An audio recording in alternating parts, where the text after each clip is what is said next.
Je suis honoré de vous accueillir encore une fois dans l'émission Kanguka. Mon nom est Chris Ndikumana. Aujourd'hui, nous sommes mercredi. Mercredi de la semaine passée, nous avons vu comment donner la priorité à Je suis dans tout ce que nous faisons. Nous avons vu ce que Jésus a dit, que là où sera ton trésor, c'est là où sera également ton cœur. Lorsque tu te réveilles le matin, la première chose dont tu as besoin, c'est l'assurance que Je suis est avec toi. Je vous ai donné un exemple d'une personne qui va en voyage avec beaucoup d'argent sur lui, 300 000 $. La première chose qu'elle fait quand il se réveille, c'est vérifier que l'argent est toujours là, car son cœur est dans cette valise où se trouve l'argent. Toi aussi, si ton cœur est en Je suis, tu te réveilles le matin avec le seul désir de lui parler, d'être en communion avec lui, de lui rendre grâce, de mettre tout entre ses mains. C'est la seule chose que tu as besoin de faire. J'aimerais encore une fois vous encourager. Tous les jours, avant de faire quoi que ce soit d'autre, avant de regarder les informations, avant de prendre le petit déjeuner, avant de faire quoi que ce soit, allez dans la présence de Je suis. J'aime beaucoup le premier verset de la Bible, c'est-à-dire Genèse chapitre 1 verset 1. Il est écrit: au commencement, Dieu créa les cieux et la terre. Mais j'aime surtout la première partie de ce verset qui dit: au commencement, Dieu. Dans toutes les Bibles, dans toutes les versions, il est écrit la même chose. Au commencement, Dieu. Je vais te poser une question. Que fais-tu lorsque tu te réveilles le matin? Est-ce que c'est Je suis qui commence d'abord ou bien il vient après? C'est malheureux de ne pas le mettre en avant, surtout lorsqu'on attend des choses venant de lui. Par exemple, tu veux qu'il te protège,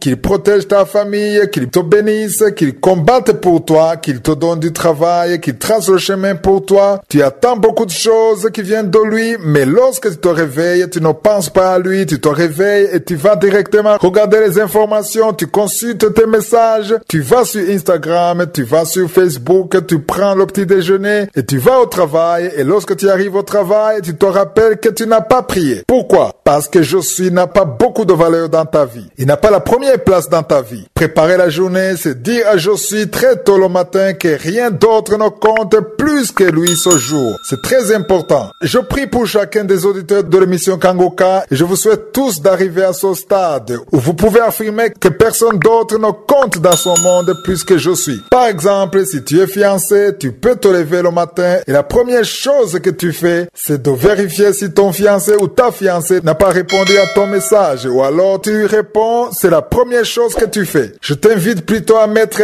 tout de côté, y compris ton fiancé, mets de côté ta femme, mets de côté les informations, mets de côté Instagram et mets Dieu avant tout. Que Je suis vienne avant toute chose. C'est ça, préparer la journée véritablement. Il est vrai qu'il y a beaucoup de problèmes, peut-être que tu as reçu beaucoup de mauvaises nouvelles, tu es peut-être en train de traverser une situation difficile, rien ne marche. Sache que la victoire est dans le fait de donner à Je suis la première place. Si tu veux avancer dans ta vie, peu importe ce que tu as, tu es peut-être un évangéliste ou un commerçant, tu travailles peut-être dans une entreprise ou alors tu es un fonctionnaire de l'État, peu importe ce que tu fais, tu es peut-être étudiant ou retraité, dans tout ce que tu fais, Je suis doit prendre la première place dans ta vie. Ce qui manifestera ta priorité, c'est la première chose que tu feras lorsque tu vas te réveiller. Que fais-tu lorsque tu te réveilles? Pose-toi cette question. Qu'est-ce que tu fais quand tu te réveilles? Quelle est la première chose que tu fais? C'est pourquoi il faut te donner le temps de te réveiller très tôt. Certains disent qu'ils passent beaucoup de temps sur le chemin pour aller à leur travail, mais la stratégie est simple. Allez vous coucher très tôt. Si tu veux travailler et donner du temps à Je suis, ne va pas prier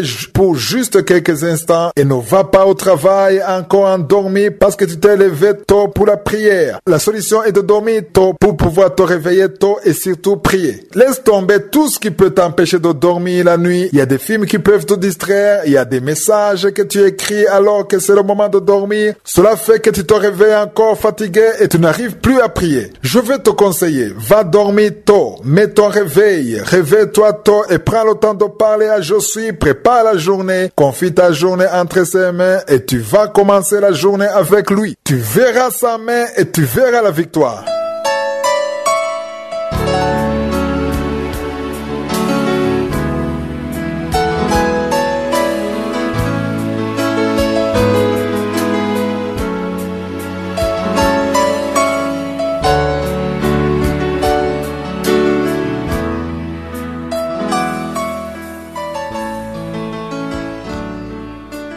Nous sommes dans la deuxième partie, nous continuons l'étude du livre des Actes des Apôtres. Hier, nous avons lu le 16e chapitre. Nous avons parlé du discernement afin que nous puissions connaître les vrais serviteurs de Dieu. Comment le sauras-tu? Ça ne sera pas seulement en considérant les bonnes paroles qu'ils prononcent, car ils peuvent dire des bonnes choses alors qu'ils trompent le peuple de Dieu. Ils peuvent avoir une autre puissance que les gens ne voient pas. Paul, Timothée et les autres apôtres, ils ont été suivis par une femme qui était sous l'emprise des démons. Elle était sous les ordres des satanistes et ils ne l'ont pas su. Il est écrit au verset 18 qu'elle les a suivis pendant plusieurs jours. Paul est arrivé à un point où, fatigué dans son esprit, il a parlé à cet esprit. Il a dit: je t'ordonne au nom de Jésus-Christ de sortir d'elle. Il a parlé à la femme qui le suivait et l'esprit est sorti à l'heure même. Il parlait à cette femme mais il ne s'adressait pas à cette femme, il s'adressait à l'esprit qui habitait en elle. Rappelez-vous, la même chose est arrivée à Jésus lorsqu'il était avec Pierre. Pierre ne voulait pas accepter que Jésus serait crucifié, qu'il allait mourir. Pierre voulait empêcher Jésus d'aller à la croix et Jésus a dit à Pierre: arrière de moi Satan. Il n'a pas dit arrière de moi Pierre. Il regardait Pierre mais il parlait à Satan. Ce qui veut dire que Jésus avait vu que Pierre, en parlant de la sorte, ce n'était pas lui qui parlait. Tu peux lire cela dans Matthieu 16 verset 23. Jésus ne voyait pas en cet instant Pierre mais il voyait Satan. C'est pourquoi le verset 18 dit: Paul, fatigué, se retourna et dit à l'esprit: je t'ordonne au nom de Jésus-Christ de sortir d'elle. Et il sortit à l'heure même. Depuis la minute où ce démon est sorti de cette femme, Paul et Silas ont commencé à avoir des problèmes. Le maître de la servante, voyant disparaître l'espoir de leur gain, se saisit de Paul et de Silas et les traitèrent sur la place publique devant les magistrats. Si vous continuez à lire, vous allez voir que Paul et Silas ont beaucoup souffert. Ils ont été battus, emprisonnés juste à cause de ce démon qui est sorti de cette femme. Ce qui veut dire que chaque fois que ce démon était dans la femme, il n'avait aucun problème.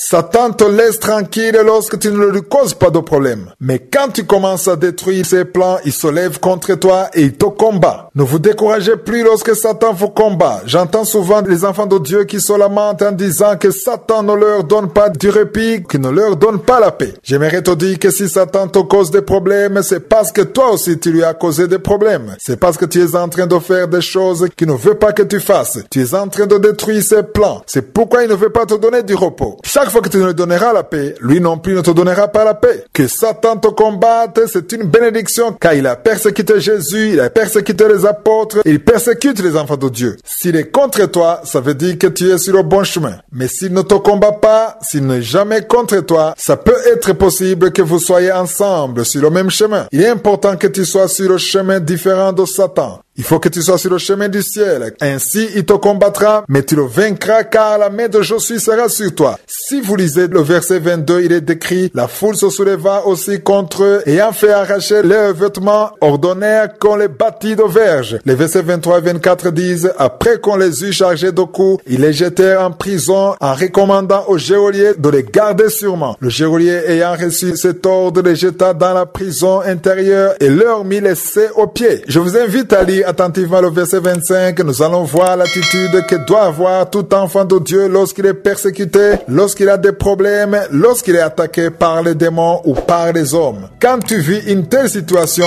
comment est-ce que tu te comportes? Le verset 25 dit: vers le milieu de la nuit, Paul et Silas priaient et chantaient les louanges de Dieu et les prisonniers les entendaient. J'aime beaucoup ce verset car il m'enseigne sur la puissance de l'action de grâce. Puisque notre temps est écoulé, nous continuerons dans Kanguka de demain. Je vais vous montrer la puissance de l'action de grâce lorsqu'on traverse une situation difficile. Que Jésus vous bénisse. Passez une bonne journée. À demain.